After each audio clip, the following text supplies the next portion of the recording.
сите, добро дојдовте во петата епизода на серијата подкасти на Фитера.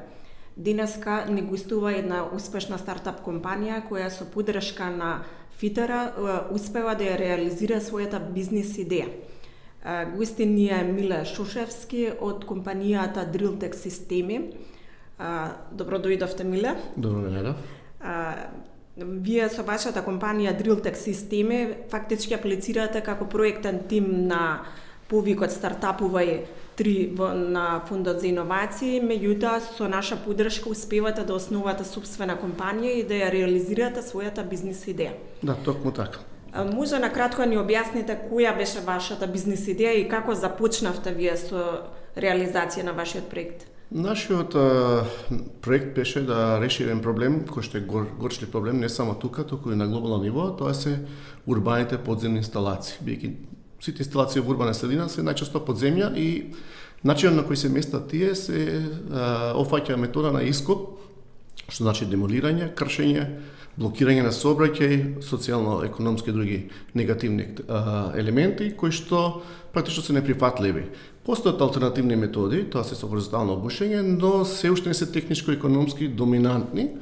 Со тој начин ние го видовме еден пазарен јаз кој што сакавме да го пополниме со едно решение, компактна автоматска машина која што не само што ќе биде конкурентна технички, ќе биде и економски конкурентна дури на тие најевтините методи што е со оние мали багирчиња ископ и да го замени со процес на бушење. Но до тој степен ја развивме што отиде проектот малку чекор напред, веќе скроз може ги заменеме тие ископи. Практично направиме англиски rapid laying или брза инсталација на подземни инфраструктури. И на тој начин со овој прототип веќе почнуваме сериозно да влијаеме на глобалниот пазар. Благодарение на овој проект почнавме како тим, беше сериозен чекор, бидејќи од тим да преминете во фирма е сепак сериозна работа. Се надам дека повторно сте истиот тим кој што си функционирате заедно. Секако.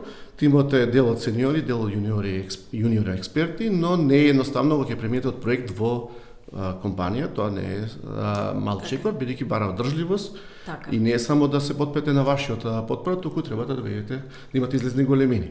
Токму тоа беше еден од тие додадени вредности на Фитера, покрај да речеме финансиската поддршка, беше и тој дел насочување. Значи се надевам имавте добра комуникација со вработените и ве насочија како да комуникацијата од секогаш била професионална и особено доверлива. Тоа е многу битен елемент за луѓе што работат со иновации. Не им завидувам што работат со многу луѓе, затоа што сите имаме дневни, каприци.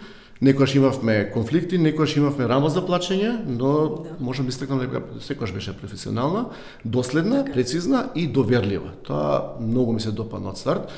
Буквално не истрпеа во сите наши барања да ги поминеме. Проектот се одвиваше многу убаво и не е само тој дел да добиете финанси, туку добивме некој вид ментална подкрепа. Он е дел кај што ве советуваат како понатака. Он е дел креативен како да го направите во бизнис, а од друга страна ви насочува самата документација што да правите после кога ќе направите идеја. Не е само да заврши проектот и толку завршивме со парите, туку едноставно како да преживеете, како да бидете одржливи и како да успеете. Како што кажав, поддршката е убава, но од друга страна и голема додадена вредност е за нас да фондот застане за оваа идеја. Особено што ни помогна да патентираме. Значи, тој елемент во сите преговори до сега, што ги имавме со странски компании, беше голема додадена вредност. Разговорите течеа нормално и кога ќе кажете дека фондот ви помогна да патентирате и тоа дека е патентирано решение, дека се стремиме на глобално патентирање, така да преговорите одма веднаш добиваа нека друга насока, беа поодушевени и така натака. Така, баш ми е мило. Значи, Миле, со оваа машина се заменува класичниот ископ. Така, значи, кои се предностите на оваа машина, користењето на оваа машина? Да, за да го објаснам тој метод, имаме два природа. Тој е класичен ископ, оние ровови долги, кај што се поставува инсталација, се затрапува и сте го виделе из градовите сигурно. Го има и во урбани и во рурални средини. Од друга страна, постојат тие методи што се паралелни со тие што се прифатливи, но се уште се алтернативни. Тоа се хоризонталното дупчење, значи изработка на отвори без да се ископа помеѓу две работни јами или шахти да ги кажеме.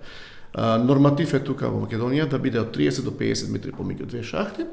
И со тоа што ние ја направивме машината да биде голема колку една шахта, да може се стави машината на тој, да нема човек во работната јама и буквално да го намалија потребата од експертска екипа. Бидејќи иако изгледа едноставно, тоа е интердисциплинарен приод, има машинство, градежништво, геомеханика и така натака и специфични е и бара сите тие што се во тој процес на изработка да бидат прилично остручени. Сега развивме софтвер и хардвер кој што го менува начинот на работење на машината, што значи тоа нов тип наведување кој што ни донесе такви информации кој што автоматизира машината. Но како што развивавме со проектот, видовме дека не само што е автоматизира, туку и ја прави автономна. Практично потребни 3 луѓе да бушат, сега е еден. И тоа горе он се стои и управува. Практично секој што може да управува со мобилен телефон, смартфон, може да ја контролира.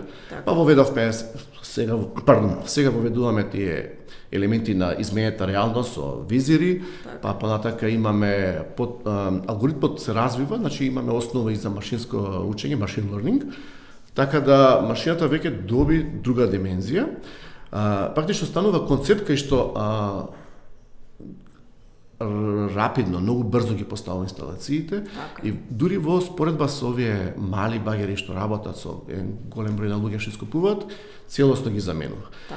Отидовме до таму, направивме и road show или патување до Австралија, кај што имаме засегнати страни да почнат, ни побара сама да прави јамата. Моментално работиме тоа како додадена вредност на излезот од пазарот, на излезот од проектот, се извинувам. Практично сега машината сама го прави робот, тоест шахтата и сама мести и имаме скроз поинаков начин на работот достигна. Да. Миле, значи примената на оваа машина во странство е доста значи доста се применува. Да. Колку е примената кај нас во Македонија? Значи, дали имате голем број на корисници и кои се вашите корисници? Соработуваме со друга постара фирма, која што другите поголеми машини што имаме развиено ги користи и веќе сме во топ 3, да речеме, во Македонија. Првата машина што е поддржана од фондот е изразвиена со наведување, кое што е единствено на Балканот моментално, во тоа in-house или домашно производство. Сите машини што сме ги развиле, нудиме услуги со нив. Значи, почнувајќи од овие што се собственици на оптика, собственици на гасоводни системи, на водовод и така, не користат нас. Соработуваме со 30 официјални бушачи, за железници исто сме познати и така натака.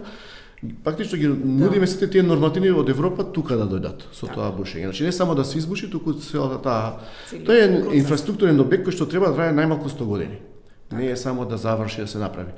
Поради тоа сега се поместивме на тие мали урбани инсталации, на англиски е last mile installation или кон крајен корисник, тоа е радиус од 5 км кај што сакате се приклучите, да биде направена со бушење, буквално да нема никакво копање.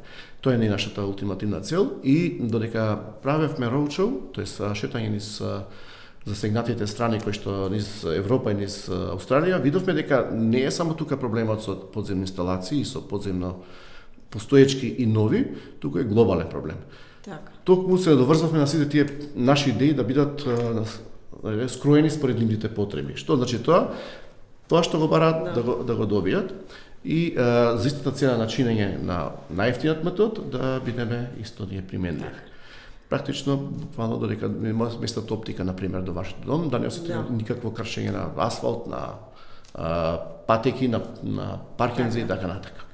Токму е тоа и целта на повикот стартапове, нели да се поддржат сите компании, стартап компании кои што имаат своја бизнес идеја да може да ја реализираат.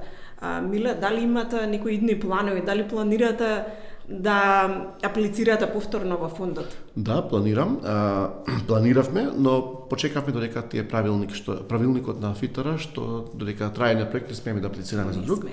Па заврши проектот, аплициравме точно за означување на постоечките инсталации. Така. Многу сме горди што многу брзо доби големина. Мислам дека ќе биде брзо применета тука во една македонска општина.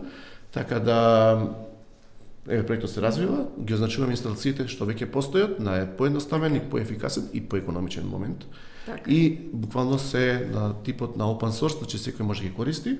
најпрвен државата и сите јавни институции ќе имаат корист од тоа, бидејќи моментално оваа катастарска структура не ги задоволува потребите да се означат и како и да се обзнаат. Од друга страна, развојните проекти за нашиот конкретен Максимол проект доби голем замав, пофалени сме од неколку амбасади, имавме контакт од странски здруженија кои што се заинтересирани. Нормално треба да се преживее претходно. Значи, ова година што ни следи е прекршна, 2024. Работиме на принципот на инвестиции, да најдеме некој venture capital инвеститор, но секако сме отворени за сите други соработки. Имаме заинтересирани и во странство и домашни компании, веќе пројавуваат интерес.